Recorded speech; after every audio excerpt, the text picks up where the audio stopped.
to be used in electronics applications. And we also sort of discussed briefly that there can be two types of semiconductors. One is indirect band gap semiconductor and second is direct band gap semiconductors. And we also discussed the difference. Last time we discussed we had a discussion on Hall effect in semiconductors, and we started with the semiconductor junction, the junction between a p-type and an n-type semiconductor material.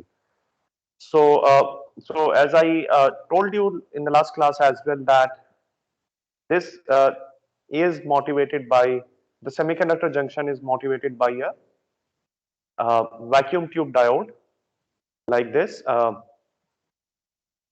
And one of the main functions of the vacuum tube diode was rectification or conversion of an AC signal to DC signal. And later on, people realized, when people started understanding the electronic structure of solids, and they realized that if we put one n-type semiconductor in contact with a p-type semiconductor, then this is a very simple device. This will be a very simple device, but this device has quite uh, many applications actually. So this has interesting electrical characteristics and many applications. So that's what people realize, and that's how the attempt on making a junction started. And during earlier days, the junction was not very pure. The junction, making a junction was but not easy, because any contamination at the interface while we are combining two materials will essentially kill the functionality of the junction. And that's why if we combine two materials, then it is not easy to sort of make a junction. So the way to make a junction is to take we first take one type of semiconductor material. So for example, if we let's take a p-type semiconductor material, and then in one part of the p-type material, n-type doping is done, and the doping is done by uh, is done. So there are many ways in which the doping can be done. One of the ways is that if we want to dope the semiconductor material with, let's say, arsenic, then this sample of the semiconductor material is put on high temperature, and arsenic atoms are also put at high temperature actually, and high temperature, low pressure, and the atoms start or arsenic is used in gaseous phase, and at high temperature the arsenic atoms hit the semiconductor sample and they diffuse inside the sample, and that's why some of the silicon atoms are replaced by the that's how some of the silicon atoms are replaced by the arsenic atoms. uh, and that's how this material turns out to be n-type material. That's one way of doing doping, and I must say that it is not a very precise way of doing doping, because the distribution of carriers depends pretty much on temperature and pressure, and so we need to control all those things. Still, uh, the distribution is random to an extent, actually. More technically, more advanced ways by using what is known as molecular beam epitaxy method. And in epitaxy methods, generally a semiconductor material is grown layer by layer. So we grow a silicon atom or a silicon sample layer by layer. So we deposit silicon atoms with high precision uh, in layers, and in between we put in the epitaxy machine, we put the arsenic or boron atoms in order to do the doping. That way the doping is more precise, and the junctions that we discuss in our courses, most of the courses, is like an abrupt junction. Abrupt junction means that up to this point there is this p-type semiconductor, and suddenly at this point we have the n-type semiconductor material. So By abrupt junction, we mean that on one side we have a p-type semiconductor, on another side we have n-type semiconductor. And this kind of junction is not easy to make. This can only be made by epitaxial methods, okay? And epitaxy is actually quite expensive to do. And the other methods, diffusion-based methods, are not so, I would say, beautiful in that there is this sharp p-type or sharp n-type semiconductor materials cannot be obtained using those methods. So we have a graded junction in those cases. So in diffusion-based methods, we have graded junction, which means that the concentration of donors increases gradually as we go away from the junction or as we go deep inside the sample. So last time we started discussing what happens when we put an n-type material in touch with a p-type material, or what happens when we make a semiconductor junction. And as you might already recall that if in a p-type material we have a lot of holes, in n-type material we have a lot of electrons. When we put both of these materials in touch with each other, electrons and holes essentially combine. So both electrons and holes combine, and very close to the junction, the population of electrons and holes is essentially is diminished. The population declines greatly actually. And that's how these static charges at the junction, they essentially emerge, so to say. So at the junction, we have static charges, and the mobile charge carriers, electrons and holes, are essentially recombining, producing. So what happens when electrons and holes recombine? Can anybody tell?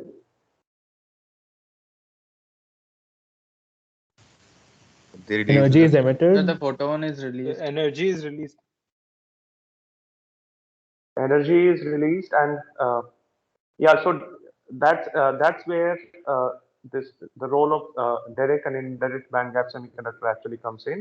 If the semiconductor is a direct band gap material, the energy is released, as all of you said, energy will be released because electron in a way is going to the lower energy state, and if it is a direct band gap semiconductor material, the energy is released in photons. The photons are emitted out of the uh, junction, and if it is indirect band gap semiconductor material, for example silicon or germanium, in that case the energy is released in phonons. Phonons means vibrations. So what it means is that once electrons and holes recombine, most of the energy actually goes into crystal vibrations in silicon. Okay, and in gallium arsenide, ideally, if we put gallium arsenide p-type and gallium arsenide n-type in touch with each other, we should see some type of blink coming out of the junction for few picoseconds, for few nanoseconds. So sudden blink, and then everything is again normal. And that's how this junction is formed. And in the junction, as you can see that on the n-type n side, we have uncompensated or in a way exposed donor atoms that are positively charged. These donor atoms on the n side, on the p side, we have exposed acceptor atoms that are negatively charged, and because of these positive and negative charges, there is an electric field which is generated inside the junction or across the junction. So now the electric field will be from negative charge to positive charge, which means it will be from the p-type material to n-type material.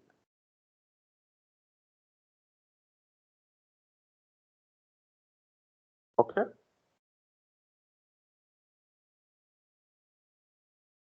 So So we talked about what happens with the majority charge carriers, but what happens with the minority carriers? So this N-type material also has a small number of holes, and the P-type materials has a small number of electrons. What happens to the electrons in the holes? So they start moving towards other region. So they diffuse. And what is the reason?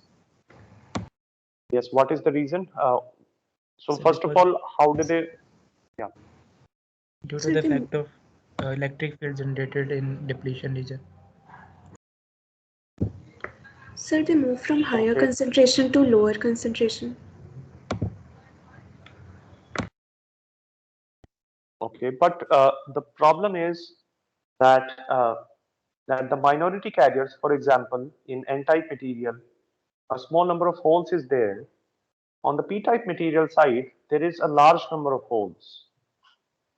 So, which means that if holes are to move from N-type to P-type, they will be moving from low concentration to high concentration. That should ideally not happen. Yes, sir.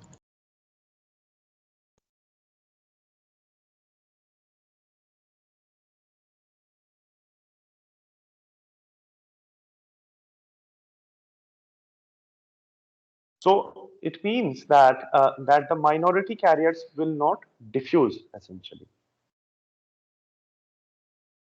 Minority carriers because the majority carriers will diffuse definitely because in the majority carriers there is a high concentration of electrons on N side, a low concentration of electrons on P side.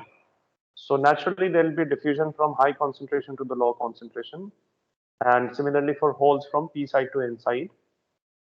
But for the minority carriers, let's take the case of holes here in the N-type material. The holes in a way will be attracted by the negative acceptor ions on the P side, isn't it? If there is a hole in the depletion region somehow, if a hole is uh, somehow appears there or reaches there, it will feel an attractive force from the except these negatively charged acceptor atoms. It will feel a repulsive force from the these positively charged uh, ions.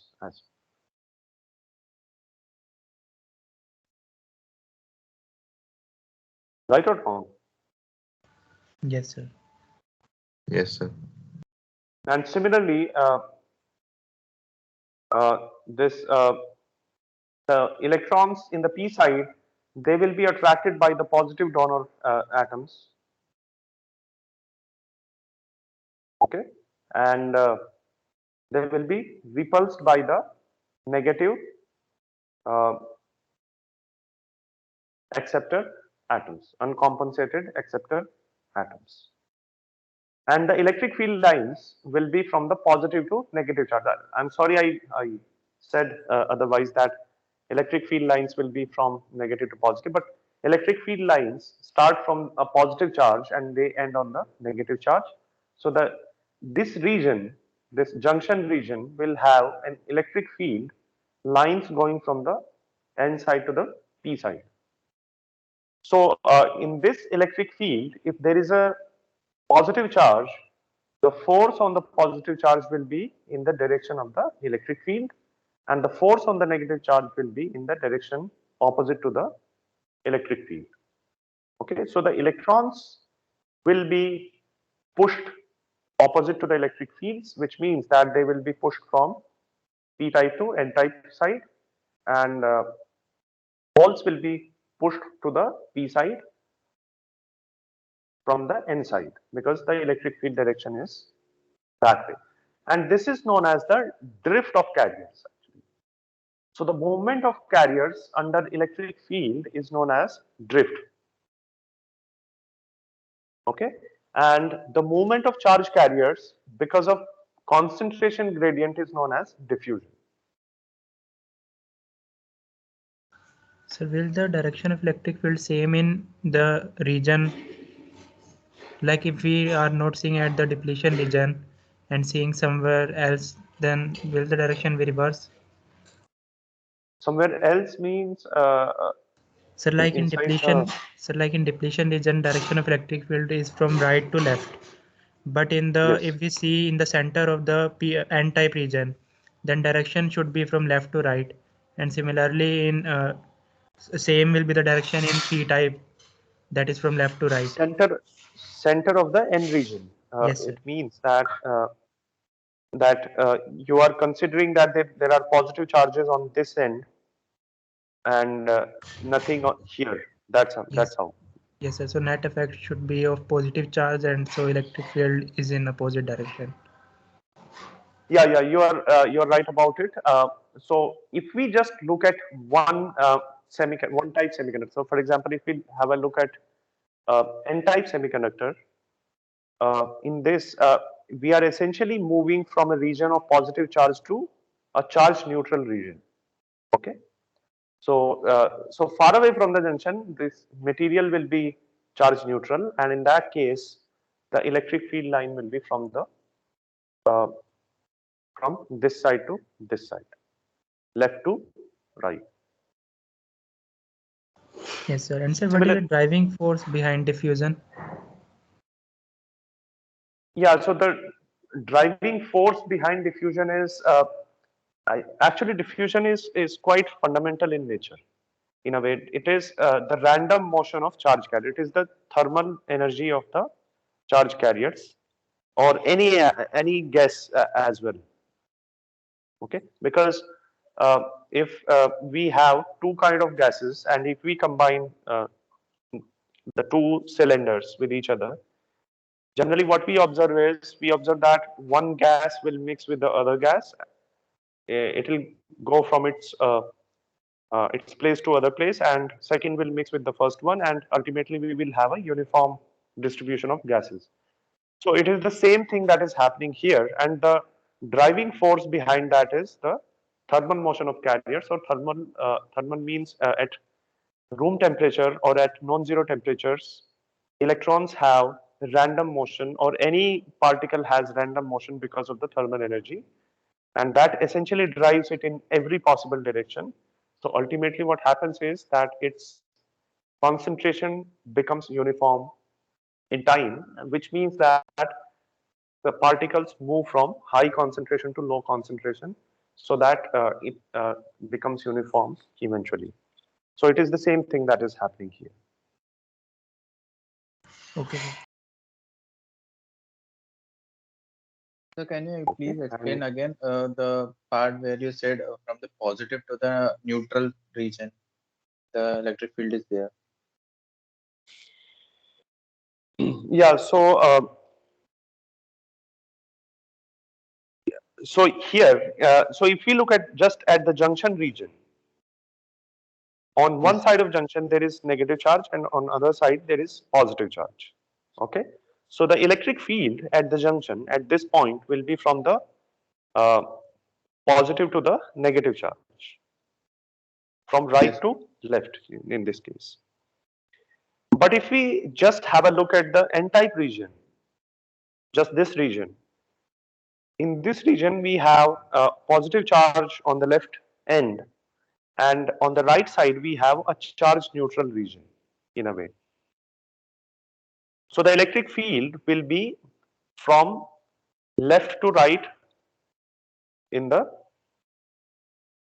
n-type material. Okay. Similarly, in the p-type material, we have negative charge on the right side here and charge neutral on the left side. So the electric field will be from left to right. Okay. So basically, we are saying like, for example, in the point positive charge, the electric field lines are emitting from it, and in the point negative charge, electric field lines are going in, going inside it. Similar analogy we can do it here.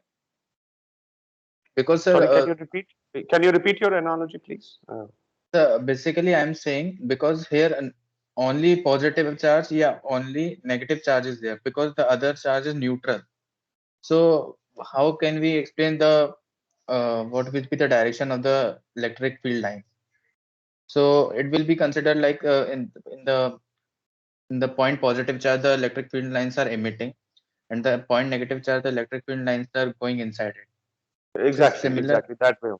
Similarly, the electric field lines will be coming towards this right side of the material, and they will be, but ultimately it will be as if that the electric field is going from left side to the right side ultimately. But it will, as you said, it will be like electric field lines going in or out of a charge. Okay, sir.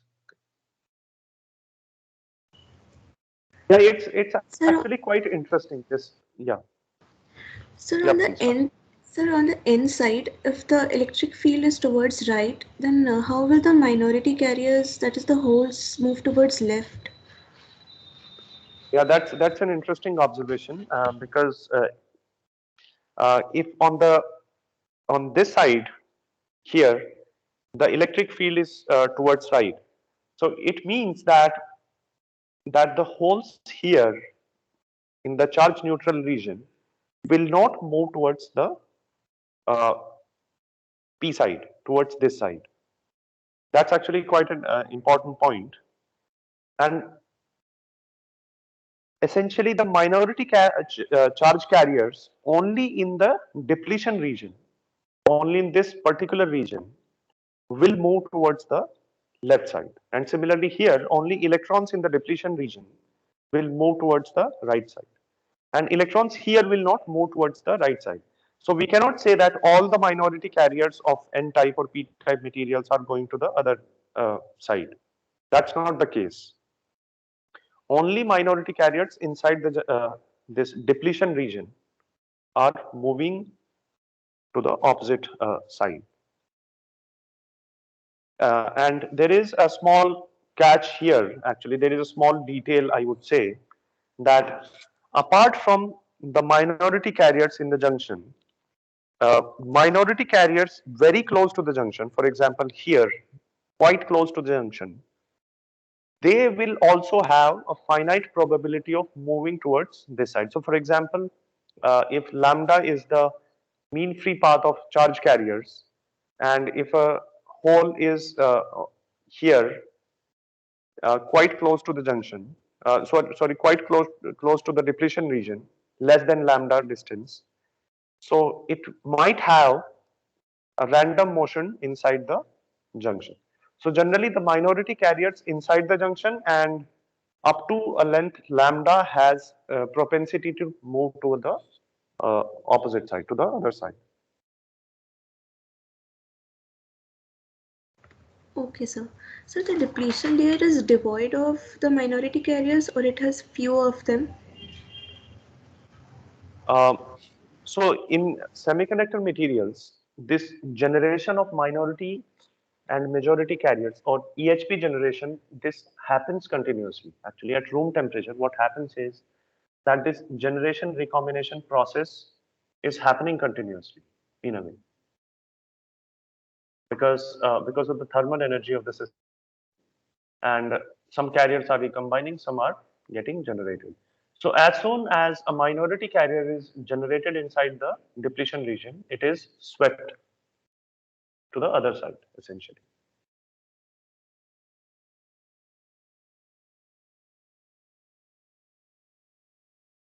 For majority carriers, for example, the electrons here in the n side, because of this static charge, because of this charge buildup in the depletion region, it becomes difficult to go to other direction.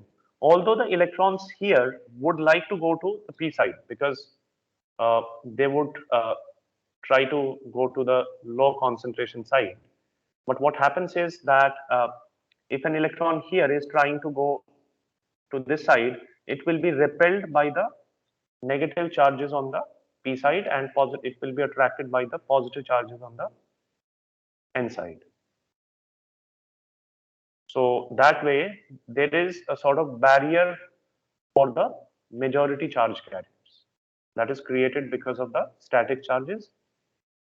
So the static charges would like to go to the other side because there is a huge concentration difference still, but they cannot go because now there is a sort of barrier in the at the junction. Minority carriers are free to go. If there is a minority carriers in the junction, minority carrier is somehow generated or put there in the junction, it will definitely go because the electric field direction favors the movement of the minority carriers. But the problem is that as compared to the majority carriers, the minority carriers are extremely small in numbers. So corresponding to almost in generally, typically corresponding to one minority carriers, there will be around 1 million majority charge carriers. So that's why this movement of minority carriers is not so significant. Excuse me, sir. Yes. Like these positive ions in the n-type region are positive charge atoms in the crystal Yes. lattice. So why Yeah. electrons do not fill the holes in the crystal lattice? Like if they are attracted towards the positive ion, why are they are not filling the holes of the lattice? Uh, so your question is why there are some holes still in this material? No, sir. Sir, I am saying that the electrons which are present in the n-type region, why are not they going in the space which are left between two atoms, between two positive charge ions in the depletion region? Between two positive charges. Sorry, I didn't get. Can you please rephrase your question, please? So, like in depletion region, there are Yeah. positively charged ions which are a Yes. part of the crystal lattice, Yes. and Yes. there True. would be some holes between two positively charged atoms in the crystal. Not necessarily. Actually, that's not necessary. So, but every crystal have some space between them. So here, this positive charges because of the fact that uh, there are some arsenic atoms. For example, in silicon crystal, there are some arsenic atoms, and they had 5 electrons, but they could only bind to 4 silicon atoms because there were only 4 bonds available. So this 1 electron is now free from the bond, and that's why there is this positive charge left. But there is no hole there. Yes, sir. I am not saying that electron should go and form a bond with the positive ions. I am saying that they should be in between, like scattered in between the positive ions, because they would have been attracted towards the positive ion. You are saying that electrons should be fixed or should gather around positive charges here. Yes, That's sir. what. Yes, sir. Yes, sir. No, but what is the reason for that? Why do you say so? So due to strong field of the a strong electric field of positively charged ion, because there the effect of positive ion would be more than the negative ions in the depletion region. So what you are saying is that because the repulsive force of negative ions will be less here, let's say. Yes, So sir. these electrons in the n-type material should gather here. That's what you are saying. Yes, sir. Yes, sir. Actually, these ideas, especially in semiconductor physics, these ideas are more clear if we think in terms of bands and band gaps of materials. And if there is a charge buildup at this side, let's say on the n side, this would alter the Fermi level of the material. And that's why this notion of Fermi level is actually this formation of the junction is taught in terms of the Fermi levels. Because it is not, so what is happening is that the electric field is quite strong at the middle point here, but it gradually drops here.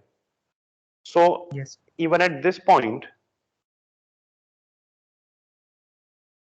even here, this force is not so strong so as to accumulate the electrons here actually.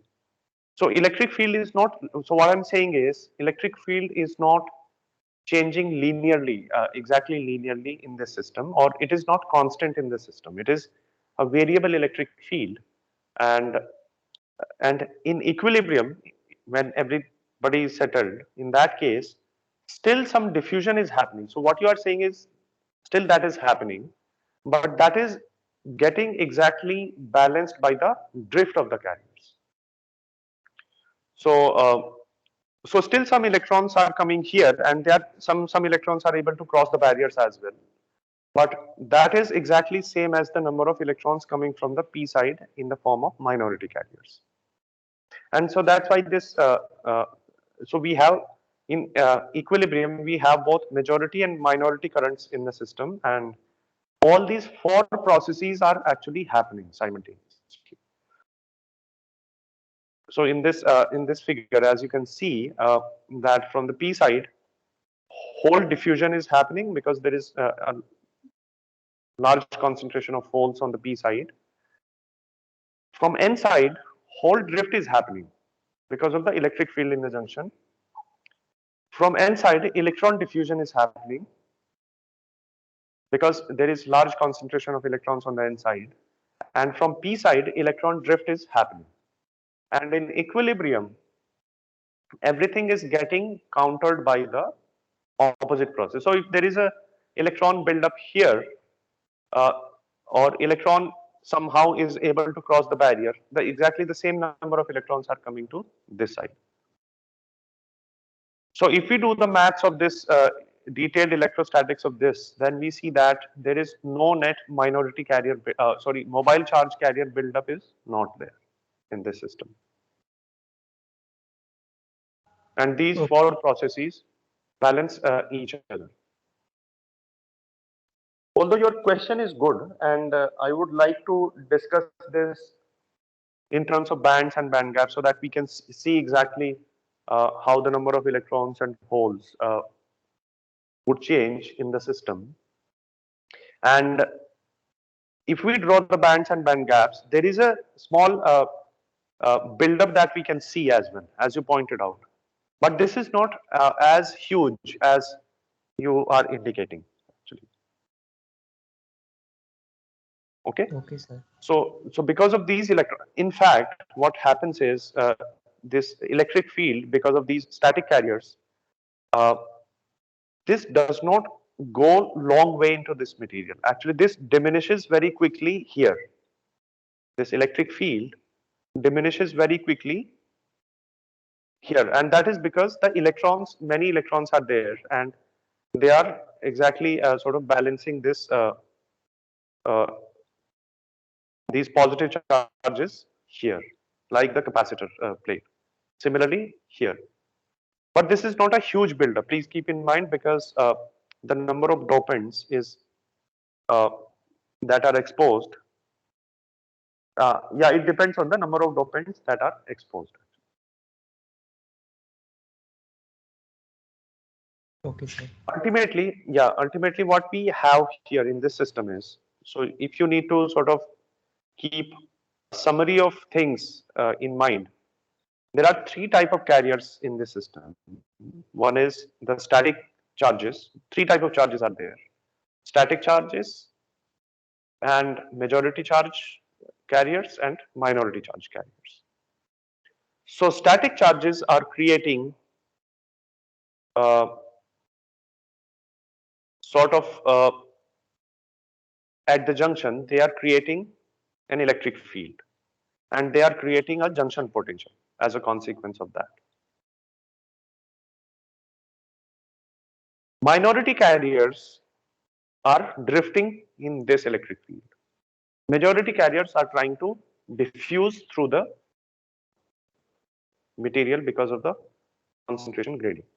And in equilibrium, when this junction is formed and everything is settled, in that case, there is uh, this balance of these processes, diffusion and drift processes. Okay, so this perfect balance is achieved in the equilibrium.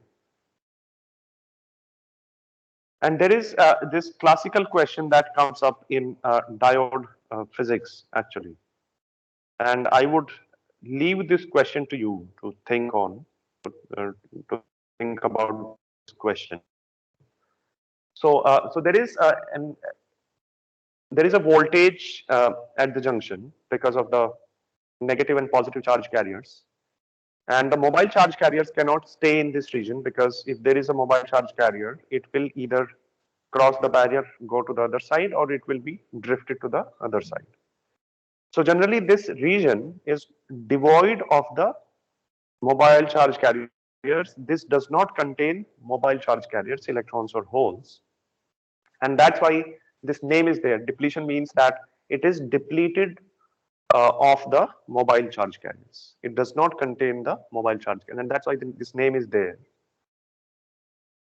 Okay, and on each side of this depletion region, there is this dynamics of majority and minority charge carriers going on. There is a continuous process of electron hole pair generation. There is a process of electron and hole diffusion and drift, and diffusion and drift of mobile carriers is balanced.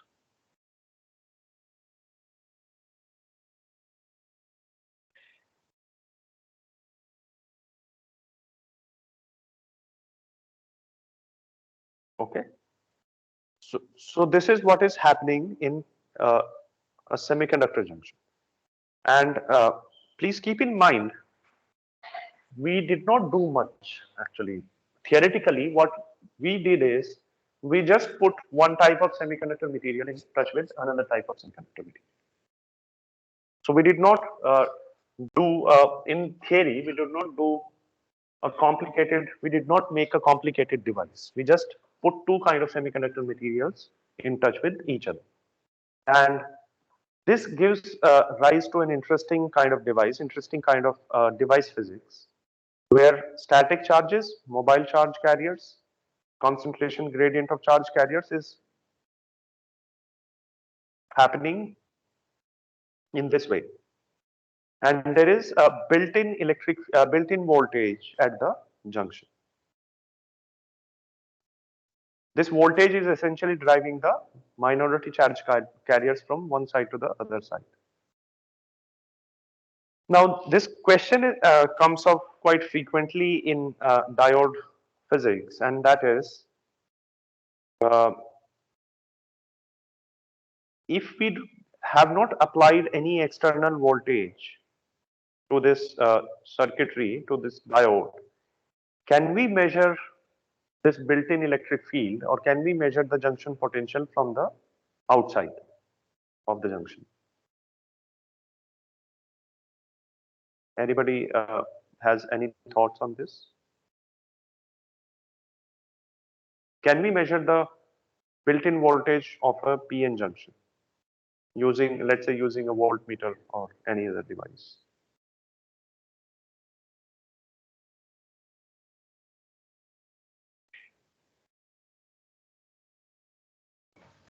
Sir, I think no, No, sir. because the field is limited inside the diode only.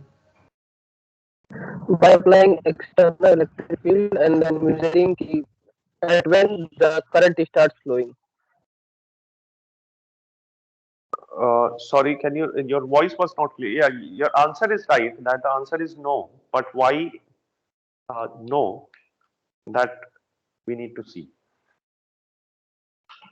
So means I said we put the junction in forward bias condition and gradually start increasing the voltage. At the point when the current starts flowing, then we can calculate from there the potential of the depletion region. Okay, but if we are not sort of flowing any current, we are not applying any external voltage. In that case, can we measure or is there a way to measure the built-in voltage of a junction using an equipment, using an external measurement setup?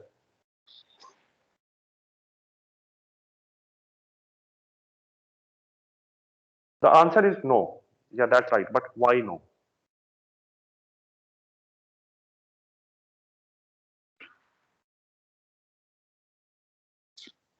And I would say that the answer to this question also lies in the notion of Fermi level. Actually, this idea of Fermi level is quite important, especially for semiconductor materials, because uh, it relates the number of energy levels filled in a material, and it relates it to the current.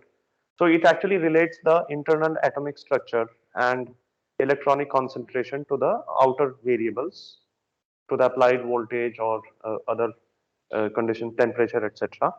So that's why this notion is quite important. And if you are aware of, if we are aware of that notion, then uh, it becomes easy to understand the diode physics. Even this equilibrium condition in which the hole diffusion, hole drift, electron diffusion, electron drift, and static charge carrier is, this buildup is there. This kind of state is there.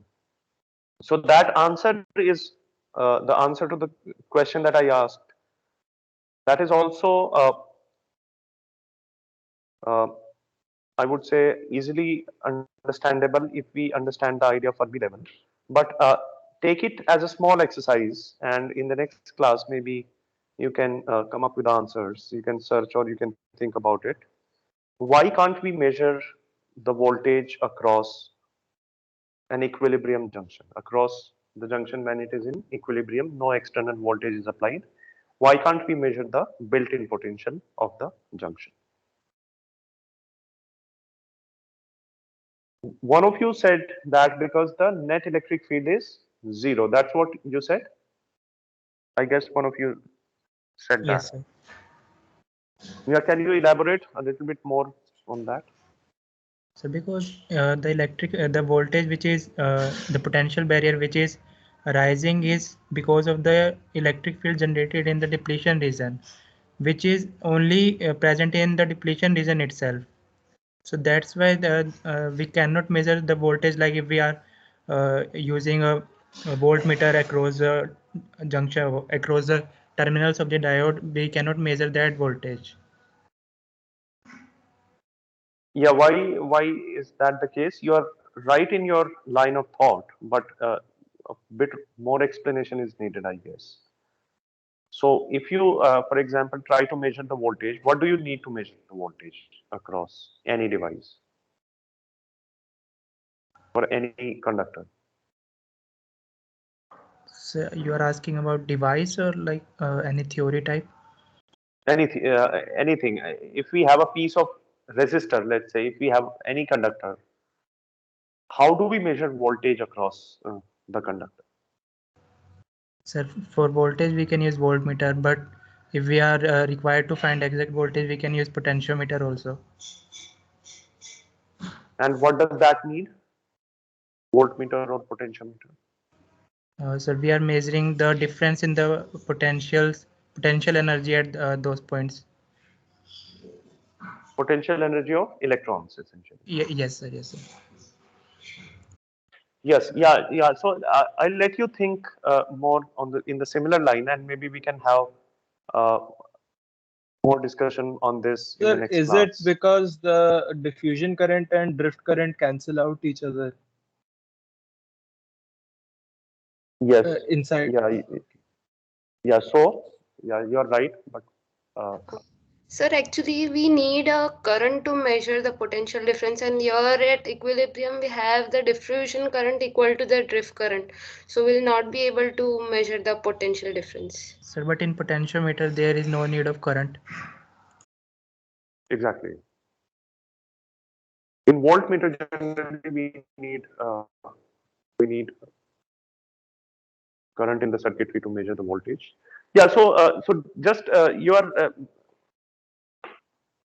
almost at the answer of this question, and maybe think a little bit more about it, or you can also search it on internet, and then we can have more discussion on this in the next class actually. Sir, I have a doubt, sir. Yes, Can we control the length of the depletion region by doping? definitely. Yeah, that is right. So how is it possible? Like, can we tell the on more doping, will the length be decrease or increase? Yes, so there is a direct relationship between the doping and the depletion width and the junction potential. So if the doping is more, let's say on both side, N and P side, uh, the voltage is more, and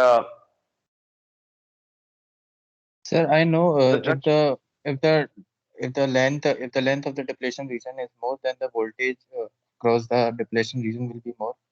But it depends on So the that is not doping necessary. mode. Yeah, uh, that is not necessary if the length of depletion region is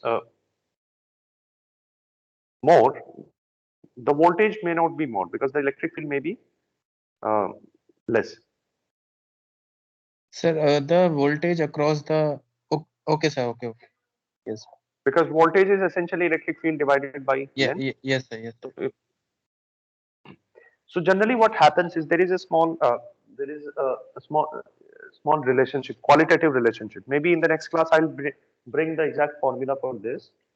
But the qualitative relationship says that if, for example, if we are doping the p-type material more, if we have high doping on p side and low doping on n side, the depletion region will be more in the n side because in on p side, even in this small region, a lot of holes will be there, and on n side, in order to neutralize these holes, a lot of electrons will be required. So generally the doping length depends on the doping of the doping length in one region depends on the doping of the other region as well. Okay. Yes. And if it is more on both sides, then it may not be the doping length may not be more. So it depends on the relative doping of the Okay, sir. material. So I'll bring this comes from direct electrostatics of the junction. Uh, if we so qualitatively here we have seen that the drift current is exactly equal to the diffusion current, and if we do the maths here, the drift current is essentially n times q times mu times e, and the diffusion current is q times uh, d, a constant, and the gradient of charge carriers. So if we equate these two, we can calculate the built-in field, and we can also calculate the depth, or we can calculate the length of the depletion region. So Okay, I'll sir. bring those formula maybe next time, and then things will be quantitatively clear. But qualitatively, in equilibrium, when there is no external bias, the drift current of electrons and the diffusion current of electrons exactly balance each other, and similarly the drift and diffusion of holes balance.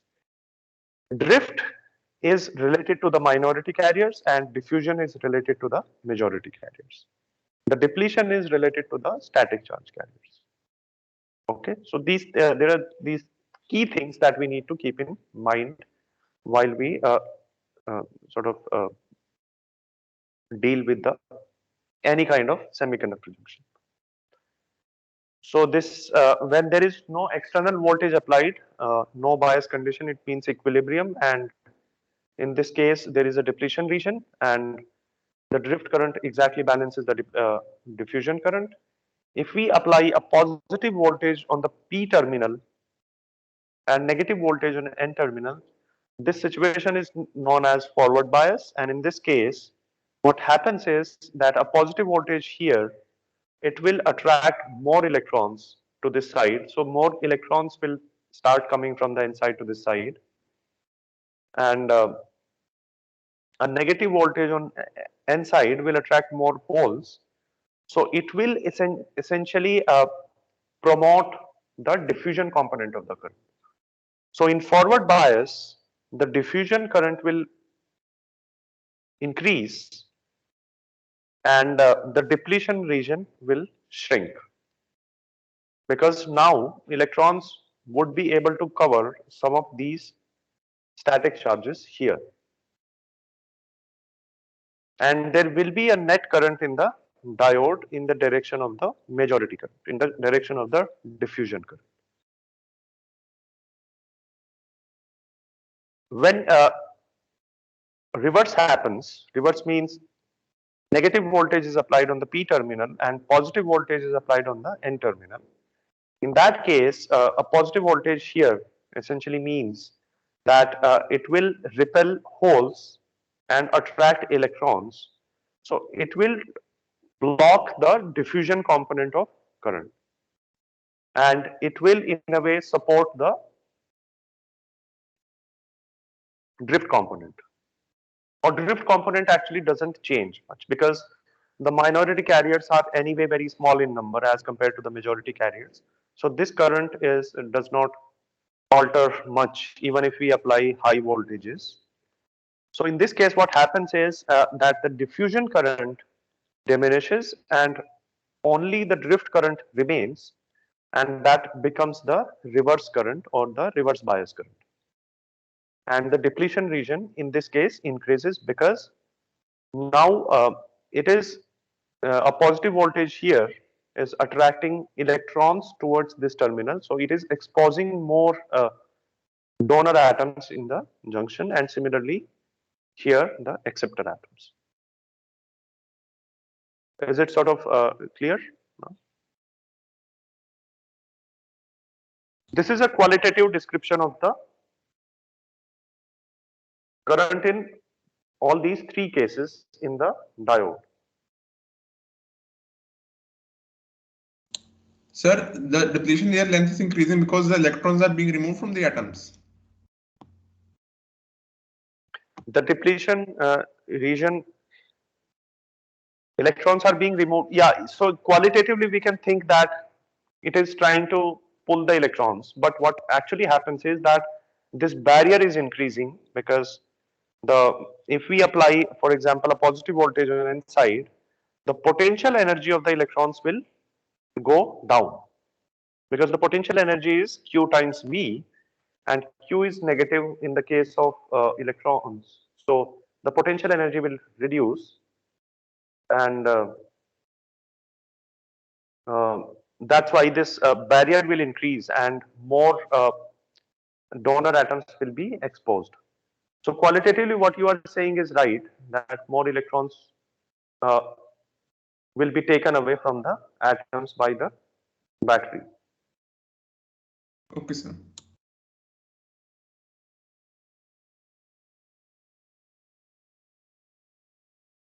So in forward bias, the majority current is the diffusion current or the majority charge carrier current is there.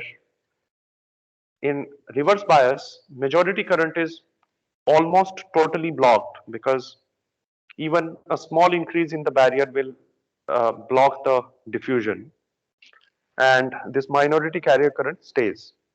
Interestingly, the minority carrier current stays even in the case of forward bias, because minority carrier current does not depend on the barrier. It depends on the electric field in the junction, and in forward bias the electric field will definitely it will go down, but it will not become zero, and the minority carrier current is anyway very small, the drift current is anyway very small, so it will change, but it does not change significantly. It's already very less, so it's already microamperes or nanoamperes. So it maybe it will become from 10 nanoampere to 9 nanoampere or something like that. So the change is not so significant, it stays. But in reverse bias, the majority charge carrier current is actually, it becomes zero, and what remains is the minority carrier current, the drift current, and the order of this current is micrometers. Few nanometers to micrometers, actually typically depends on the doping and depends on the material as well. If the band gap of the material is small, this will be more, and if the band gap is more, it will be small. Excuse me, And sir. this is the, yeah. Sir, in forward bias condition, if we are applying voltage, external voltage greater than 0.7 volt, so net electric field in depletion region is from P2 and region. So why there would be a diffusion current then? Net electric Like field in the depletion region will be, sorry, from P2N type. it will be P2 N type N type. from the Why? battery. Why do you think So so? because battery is providing electric field of strength greater than the field generated in depletion region.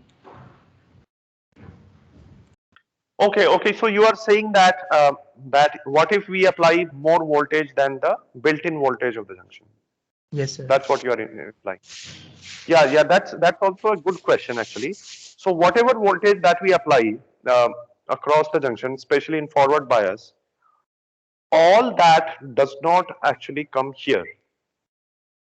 Some voltage is dissipated in the charge neutral region as well, very close to the junction, and that's why you might have seen that as soon as the voltage starts approaching 0.7 volts, the current starts increasing rapidly. And at 0.8 or 0.9 volts, the current is extremely high. Okay. So, so that condition is actually the condition when this built-in voltage is approaching zero. This barrier is almost vanishing from the system.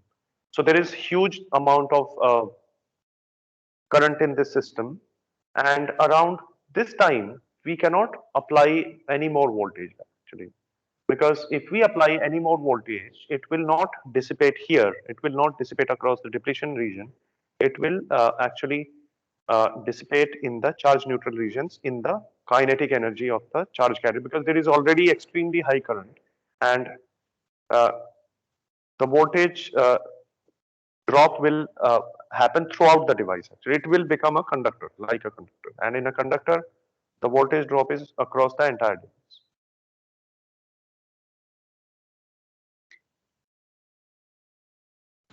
Okay, sir. So even Sir? after, even, yes, yeah. Sir, you said if the inbuilt potential is 0.7 when there is no bias, for example, and when we Around, apply more than 0.7, 0.8 or something, then there will be very large current basically. yeah. Sir, what will be the scenario when will be it with like 0.1, 0.2 in the when the volt will be like that? What will be the scenario when we apply 0.1 volt or 0.2? 0.1 or 0.2, yes, basically less than 0.7, starting from zero. Yes, yeah. So when the voltage is zero, the diffusion current is exactly balancing the drift current. As we are increasing the forward bias and we are applying, let's say, 0.1 or 0.2 volts, it is in a way reducing the barrier and it is increasing the diffusion current. So initially the net current was zero, but now the current will start becoming non-zero, and a positive current will flow in the system. But as soon as this applied voltage reaches 0.5, 0.6 volts or close to 0.7 volts, this barrier is reduced uh, quite a lot. And now a large concentration of charge carriers is there on one side. And for example, N-type charge carrier electrons are there on N side and P holes are there on the P side. And diffusion becomes extremely high. It is like an exponential increase in the current. And beyond that point, this becomes a conductor. Okay, sir, got it. And at that point, this electrostatics actually changes. So coming back to Dikshant's question, after that point, we cannot say that this entire voltage is dropping across the junction. This is now dropping across the entire conductor. Uh, so that's why this high amount of there is this linear relationship between or linear or exponential relationship between the current and voltage in diode, as is also written in this expression here. It becomes a, in fact, it becomes uh, it is not a, I would not say that it is a normal, it becomes a normal conductor. It becomes even uh, better than a normal conductor.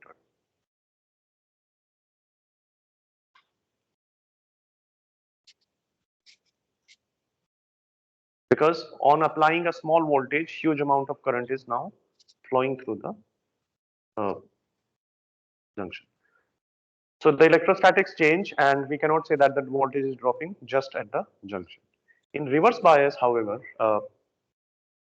for large voltages, up to a large voltages, only minority carrier current flows, and this is a very small amount of current, and it does not change much as well. It will maybe increase from 10 nanoamperes to 12 or 13, or 0.1 microampere to 0.2, but it does not change much. And but when the reverse bias is extremely large, uh, it means that the electric field is building up, electric field is getting larger and larger. The velocity of charge carriers will also become large. And high velocity carriers mean that now they have extremely high kinetic energy, and when they collide with anything else, they may now break the bonds. So after a certain negative voltage, this breakdown may take place, and that is what is known as the diode breakdown. So that's what we'll discuss in the coming class, the breakdown and some applications of diode, and then we will start the discussion of transistors. But this Sir, basic idea of diodes is this, yeah. sir, in forward bias will be there drift current? Yeah, definitely. The drift current will always be there. Drift current comes because of the electric field. Yeah, but if the electric field at the junction becomes very small, let's say if we are applying high forward bias, if we are applying around 0.7, 0.8, in that case, this drift current will be extremely less. Actually, drift current is always very, so it is there, but it is not significant.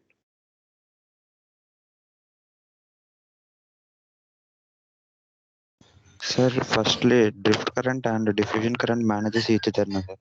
Now applying by voltage, we increase the diffusion current only, na, sir. Yes, applying the forward bias, we increase the diffusion current, and applying the reverse bias, the drift current increases a little bit, but it does not change much. What it does is it blocks the diffusion current. The diffusion current becomes almost zero. So what is left is just the drift current in the reverse bias. Excuse me, sir. Yes. Sir, why in reverse bias condition the electrons from the n-type region cross the battery and reach the p-type region and combine with the holes? Sorry, why in the reverse bias electrons from the n-type reach to the? Sir, why they cannot reach from the battery to the p-type region and combine with the holes?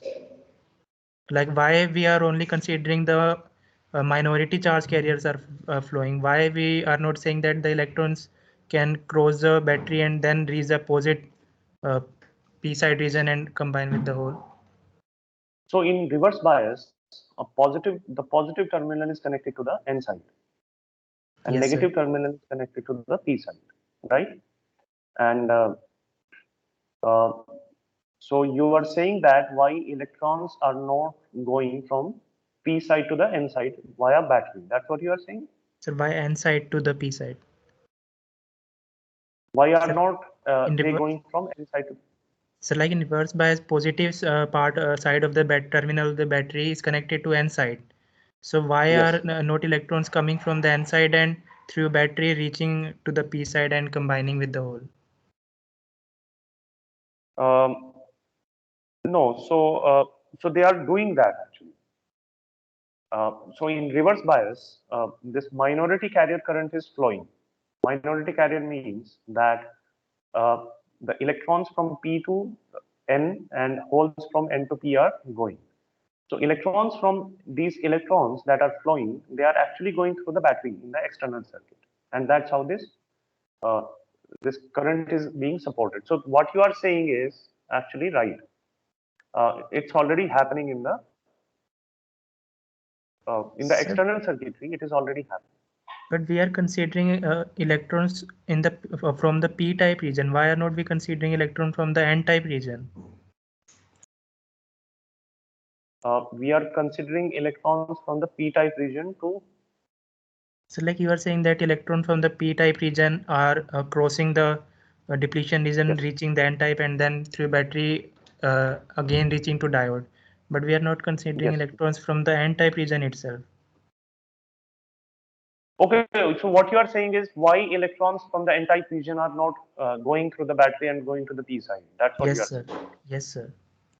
Yeah, so yes, so actually, again, there are two opposing forces here, and one force is the force of uh, so that is a consequence of the actually also a consequence of the band diagram of the semiconductor materials. In n-type semiconductor, we have electrons in the conduction band. In p-type semiconductor, we have holes in the valence band.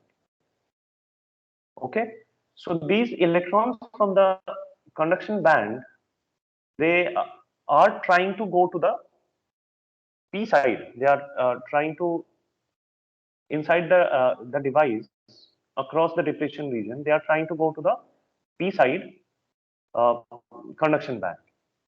So that's this one force of diffusion inside them, and this battery is trying to apply opposite force. So it is trying to sort of counter this electron pressure inside the device. So it is not as if the electrons are free to move anyway, actually. So that's not the case here. That's the inside the this PNN type junction. Inside this junction as well, there is a uh, diffusive action of electrons, which is being balanced by the battery in a way. So that's why this a small amount of current actually starts flowing through the battery, but it does not increase much because this diffusion force is also quite strong, and it needs high voltages in order to overcome this. Okay, sir. Maybe we need to actually think more about in terms of qualitative. So these things are. So what I said may not be very clear actually. I know that it may not be very clear because this picture becomes clear from the band diagram of semiconductor materials. So the semiconductor materials and metals and normal conductors, they are not exactly same. So we cannot uh, apply the same logic on semiconductors as we apply on the normal conductors. So in the normal, what you said that if we apply a battery, then the electrons in the inside should go as you said. That is true in normal conductors, but in this case, because of a certain band structure, this motion is actually blocked. And this is a good question actually, and that's why this detailed study of diode is necessary. And actually, it makes a large part. It will make a large portion of your ECN242 course, in which you will do the electrostatics and band diagram, all those things. And these ideas will be more clear there. Okay. Yeah, but yeah, please keep these questions in mind. These are good questions, and uh, without a knowledge of the band diagram, I know this will not be very clear to you.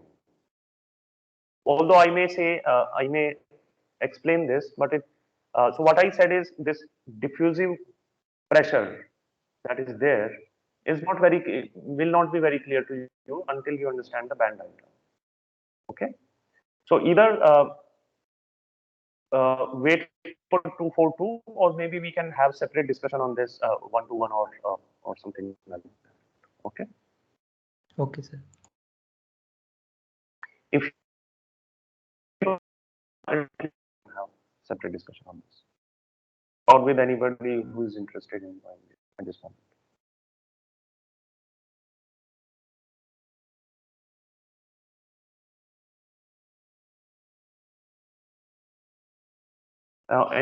Any more question? So can you please repeat what is graded junction? Yeah, so a graded junction is, so here as you can see that this junction is like a junction in which to the left of this line, this is purely p-type material, and to the right of this line, this is Sir, your purely screen is n-type. not shared. Oh, sorry, this sharing has stopped. Not stopped actually. Yeah, now it should be clear, I guess. Yes, sir. So in this diagram, as you can see on the left side of this middle point, this is purely p-type and this is purely n-type. Okay, so this is known as abrupt junction. That there is an abrupt point at which the junction starts. But in graded junction, what happens is that the doping of the material or the difference in the doping, for example, this in p-type is known as acceptor doping, and the concentration of this doping is given by A, and on the N side, the doping concentration is ND. So this difference Na minus ND is not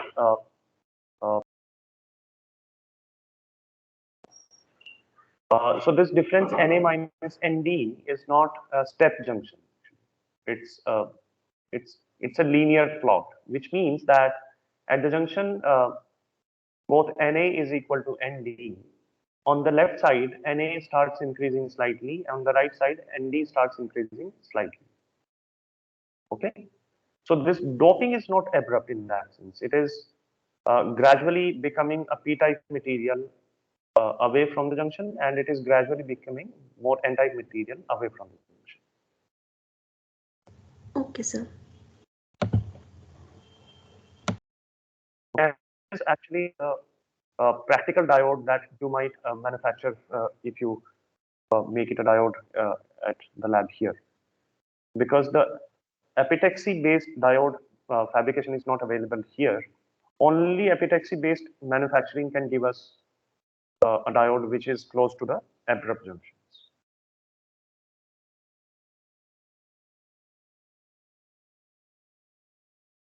But once this physics of abrupt junctions is clear, we can actually generalize it to the graded junctions as well.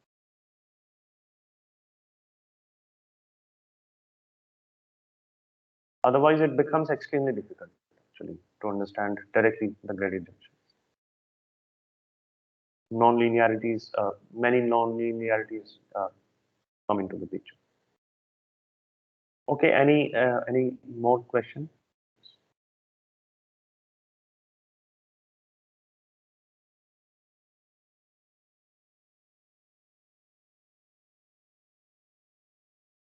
Yeah, if not,